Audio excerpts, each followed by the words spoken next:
নিউইয়র্কে ২০২৬ বিশ্বকাপ ফাইনালের বাঁশি বাজতেই ঘটে এক অনাকাঙ্ক্ষিত ঘটনা।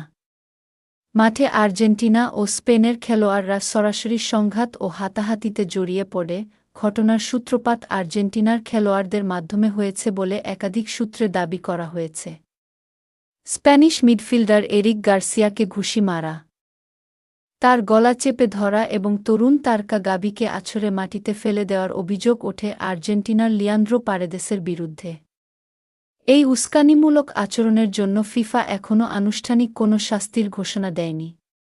ধারণা করা হচ্ছে পারেদেসকে অন্তত ৩ ম্যাচের জন্য নিষিদ্ধ করা হতে পারে। তবে স্প্যানিশ তরুণ ফুটবলার গাবি চান না যে এই ঘটনার কারণে পারেদেসকে নিষিদ্ধ বা বহিষ্কার করা হোক।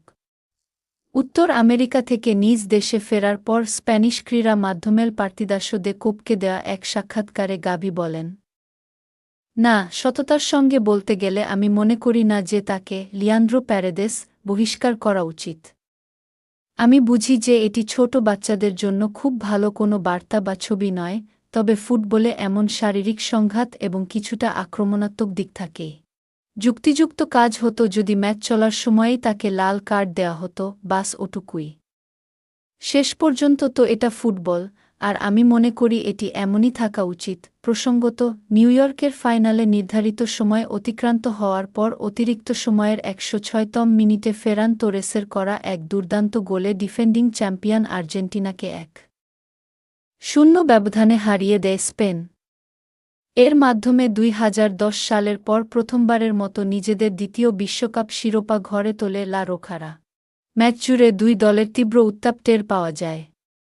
নির্ধারিত সময়ের শেষ দিকে পাও কুবার্সিকে ফাউল করে দ্বিতীয় হলুদ কার্ড দেখে মাঠ ছাড়েন আর্জেন্টিনার এনজো ফার্নান্দেজ।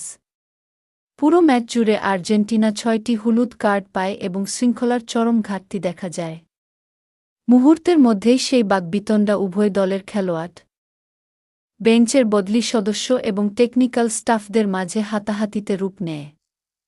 পরবর্তীতে ম্যাচ অফিসিয়াল ও অন্যান্য ফুটবলাররা তাদের শান্ত করেন।